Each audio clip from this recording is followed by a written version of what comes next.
How's it going, guys? Collector here. Wanted to give a little pickups video of all the stuff I've picked up recently over the past couple of months. It spans a couple of genres. It's not a huge amount, but it is somewhat sizable.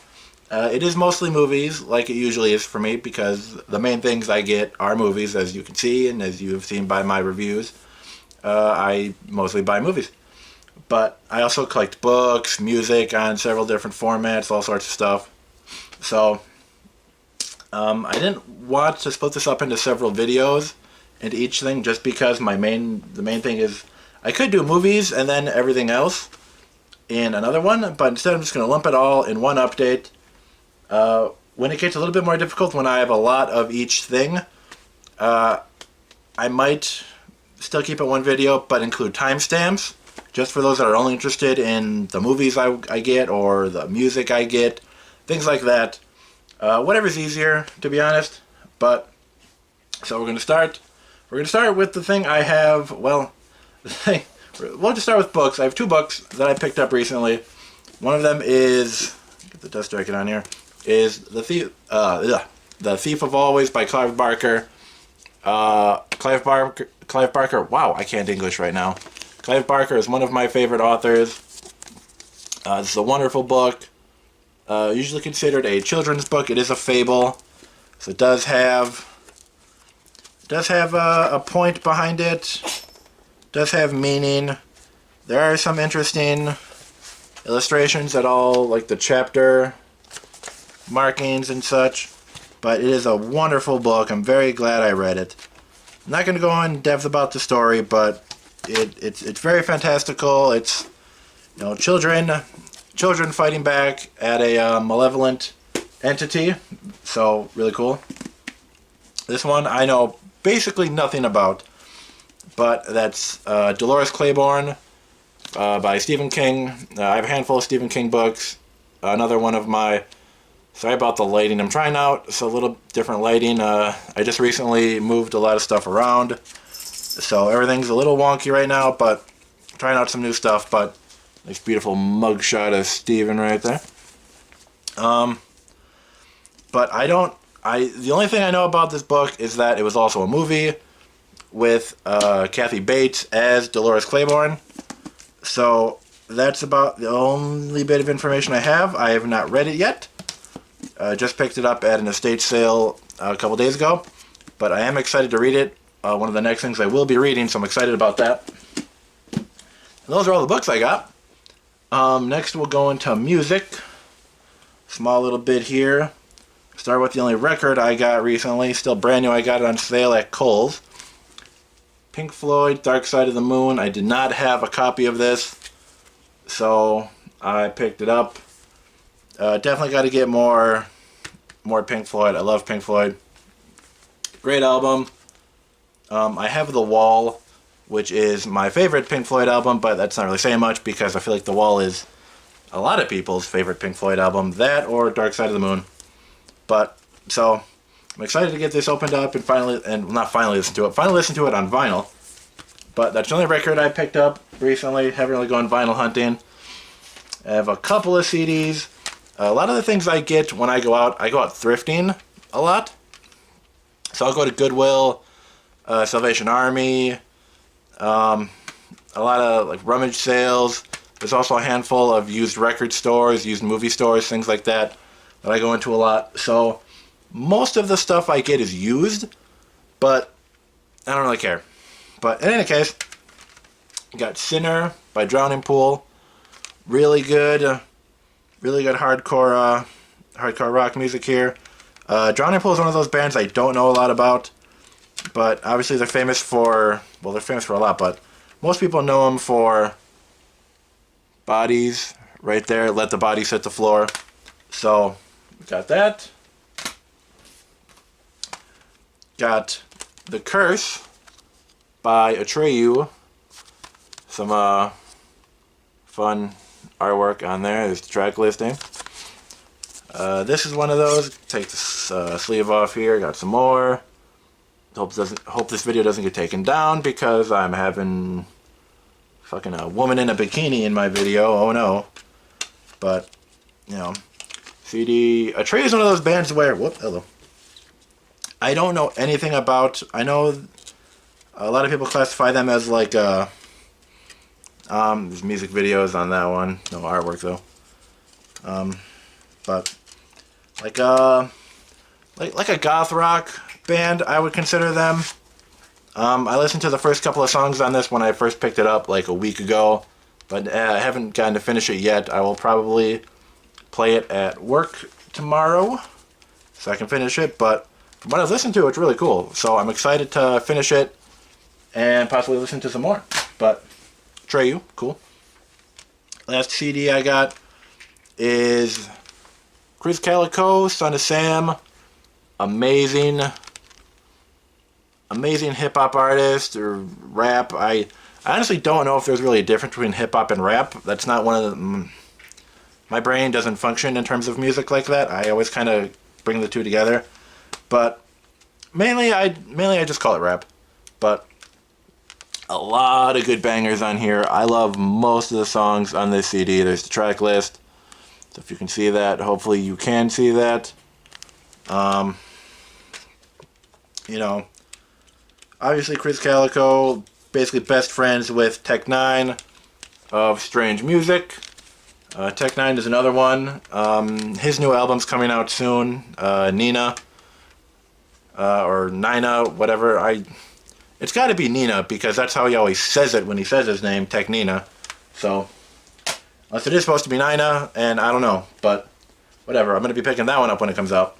But, so, that's all the music. Short there. So, I have what I call my side collections, which are basically things that I still collect and I still put on display and I still enjoy having and showing off and, you know, and looking at and enjoying, but I don't go out of my way to get them. They're things that if I find them out in the wild and they're a good price, I'll pick it up. Very rarely do I go out of my way to pick up something from one of my side collections. But this one is one of those. It is my favorite board game of all time and always has been, and that'll be Monopoly. So I have... How many do I have? When I say I have 6 or 7 different versions of Monopoly, not a lot, nowhere near a lot, but something that's going to build over time. I mean, they're board games. They're big. They take up a lot of space. So not something I have a lot of yet. And I'm a little bit more, I'm relatively selective with my Monopoly. It has to be actual Monopoly branded. None of that just blank Opoly. It's Monopoly this. And I like the boxes to be in relatively good condition and have all the pieces. This is by far the worst condition Monopoly I own, but I still really like it. Despite it being a horrible movie. And that doesn't even fit in the frame. Star Wars Episode 1 Collector's Edition thing. Real shiny box. Some look at all the artwork here. It's got this, like you can kind of see there, it's got this really cool 3D board. You can see a little bit better on the back. I'm not going to take it out or anything, just because I don't have a table set up. And I don't want to make a mess. But you can see, it looks really cool. All the stuff is there, excuse me. But, really cool. Sorry for the glare that's kind of getting in the way there. But, really cool. Excited to have this one. Love Star Wars. And love Monopoly, so it worked out perfectly.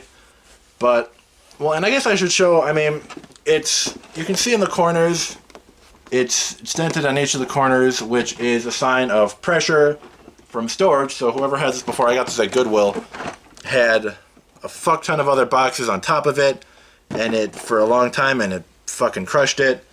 You can see in the far corners, there's stuff like this, all this scuffing. I'm real particular with my collectibles. I don't like them to be in bad condition if I can help it, but I couldn't help it with this one. I needed to own this. It was a really good price. I want to say it was only like $5. So, next, we'll finish off with movies. And I will start with Blu-rays, because I only have a small handful of these. So, in no particular order. Well, you know what? We'll go with the only one that's still sealed. Super Troopers 2. Amazing movie. Really funny. Saw it in theaters when it came out. And it was awesome. I cannot wait. Oh, excuse me. To watch it again. But yeah, basically the Super Troopers gang going to Canada. and shenanigans that happen there. So yeah, it's gonna be it's not gonna be it's gonna be beautiful to watch it again. I have seen it before. Next one, I love this movie. I just got this one yesterday. Don't be a menace to South Central while drinking your juice in the hood. Probably my favorite Wayans Brothers movie. I saw this movie. Well, for one thing, this is a very raunchy movie. A lot of nudity, a lot of violence, a lot of swearing, but really funny. I watched this movie when I was maybe 7 years old. I first saw this movie. My parents didn't really care when I was younger what kind of movies I watched. As long as they liked them too. But yeah, Don't Be a Menace. Love this movie. Some info on it there. So, but yes, very funny. Definitely got to watch that again. Next is something I have not watched. I actually don't remember what this is about. But another thing I picked up at Goodwill, Lone Survivor, Mark Wahlberg. I have not seen it. I'm a pretty decent fan of Mark Wahlberg. I like a lot of his stuff. You know, I think he's a really cool actor. Nice guy. I've eaten at his restaurant finally when I went to Minnesota just a little while ago, and it was amazing.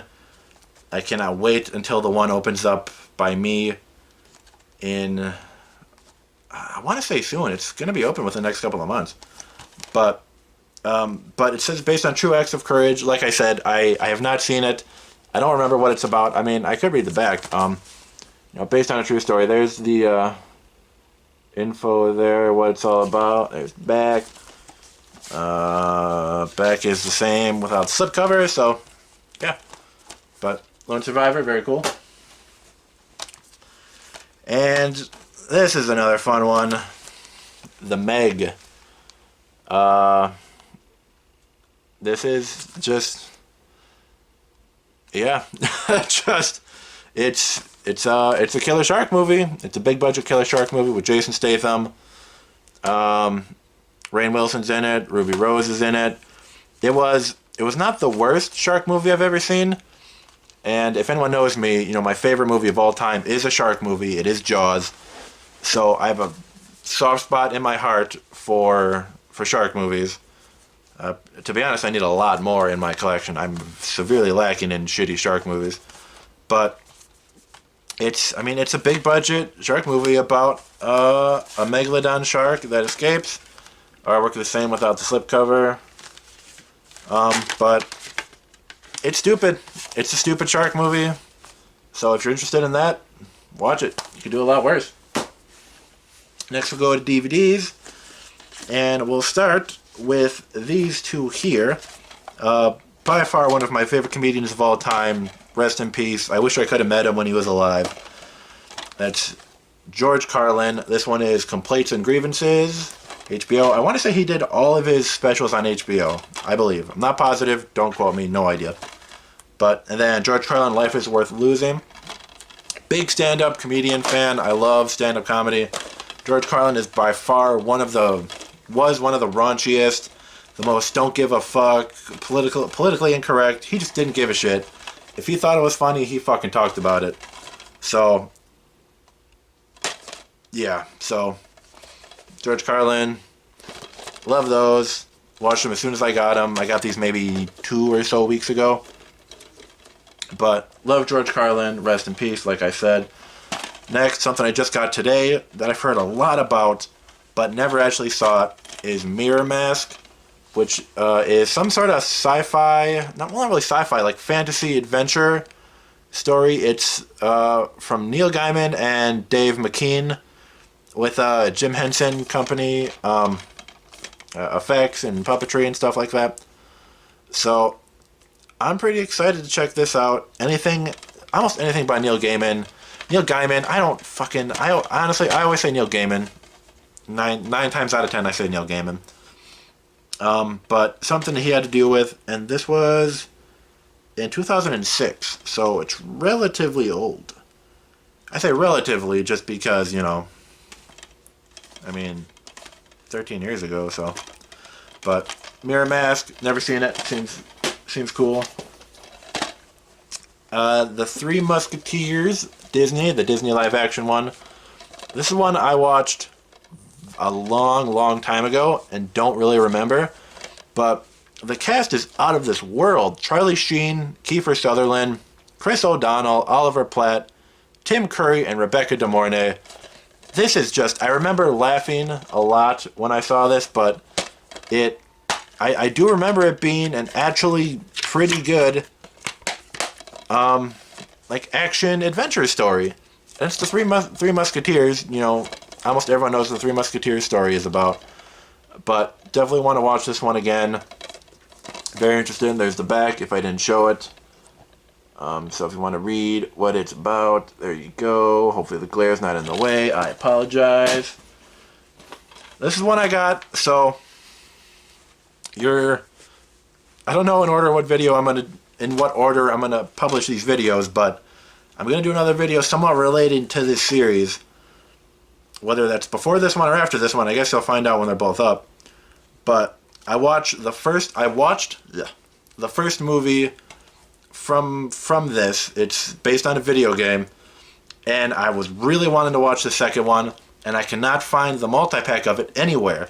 I know I've seen it before that had the first two and the first season of the like web series that was based on it. I've seen it for sale in Walmart, Target, Best Buy dozens of times.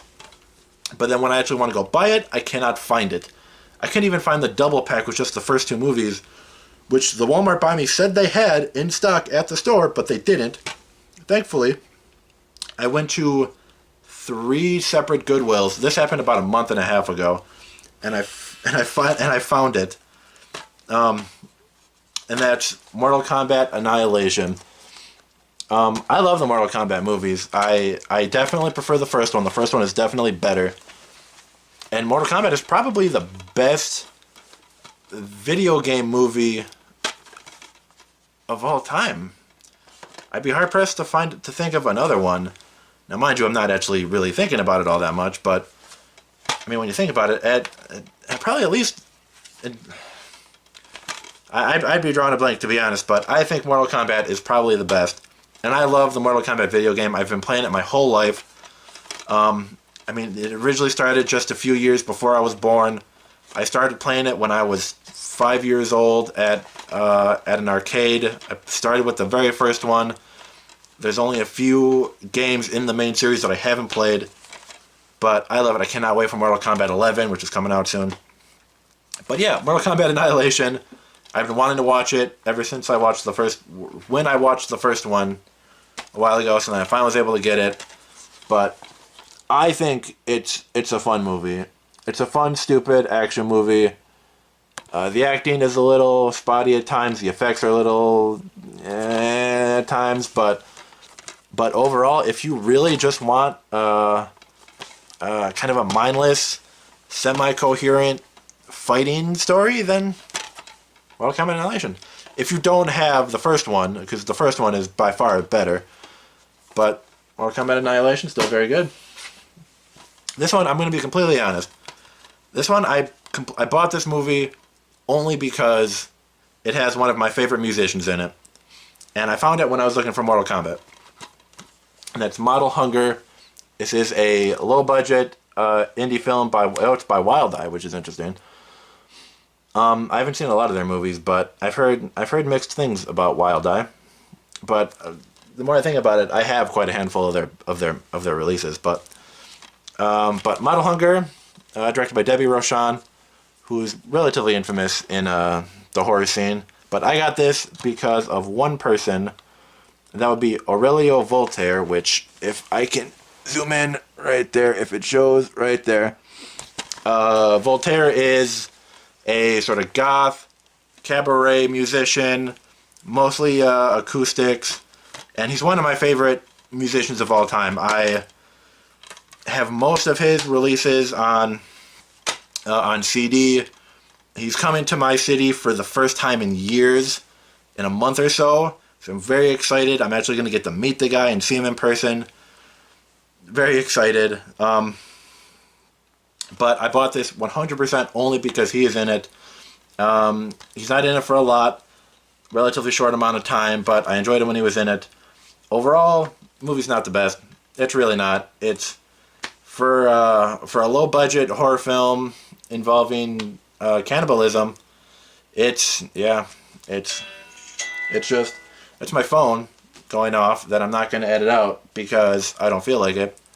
But in any case, I'm actually going to ignore that until I'm done.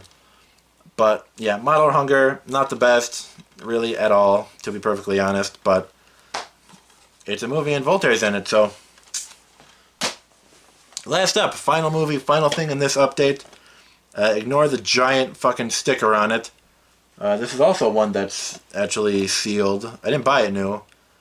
But this is the Cotton Club, which I did not pay $9.99 for this. I got this at an estate sale a couple of weeks ago.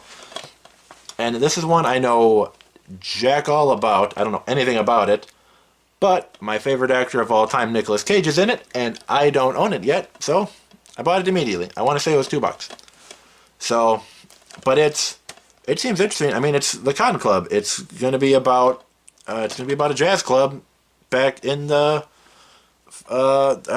what's the word? Prohibition era in American history. So directed by Francis Coppola, which, if I'm getting my Nicolas Cage facts correct, is his uncle. I want to say Francis Ford Coppola is Nicolas Cage's uncle. Don't quote me on that. I'm not positive, but I'm pretty sure that's what it is. But it says it takes place in 1928 New York. Spirits are high and sultry jazz invade while gangsters rule supreme. I cannot read. But yes. And this is what is this now? So I see a lot of fine print in here saying screenplay based on material from another medium, The Godfather. Screenplay adapted from other material, The Godfather Part 2. Now I don't know. There's the little asterisks next to those. So yeah, I don't. Oh, that's never mind. I know what it's talking about now. Ignore me. I should cut this out, but I'm not going to. But anyway, Cotton Club, Nicolas Cage. Very excited to watch this. Don't know when I'm going to, but I will definitely do it because I need to see it. I need to see it. Nicolas Cage is in it, so I'm excited. But that's everything. I have no idea how long this video is. I also just realized I've been looking into the screen this entire time and not the lens, which I've been telling myself not to do. So I apologize for that because I've been looking over here the entire time, and that probably looks a little annoying because I'm not talking into the camera, which you'd think somebody so focused on film I would know to look at the lens when I'm trying to talk to an audience. But I'm sorry, I'm tired. It's actually it's 3 in the morning, so I'm a little tired, but I really needed to get some videos out. So recording this one, I'm going to record another one afterwards, and then tomorrow I think I'm going to record another one, and then edit those 3, and then start getting them online. Really need to start getting a more solid release of videos out because I do actually enjoy this. I enjoy talking about this stuff, especially movies. But yeah, so if you're still here and you haven't blown your brains out because of how ball-gratingly annoying I am, I appreciate you. And buddy, my cat just showed up. Come here, buddy. You want to make your debut? Come up here. He refuses to cooperate. My on-screen debut of my wonderfully asshole cat. Buddy! Hey, look at the camera. Look at the camera. Buddy, look at the camera. Buddy, it's right. Look at the camera. He refuses to look at the camera. This is my cat, Buddy. He's being a dork. He won't look at the camera. He's being a dork. But, and anyway, like I said, thank you for watching. I appreciate any support. And I look forward to making more videos for you guys. Bye, buddy. Take care, guys.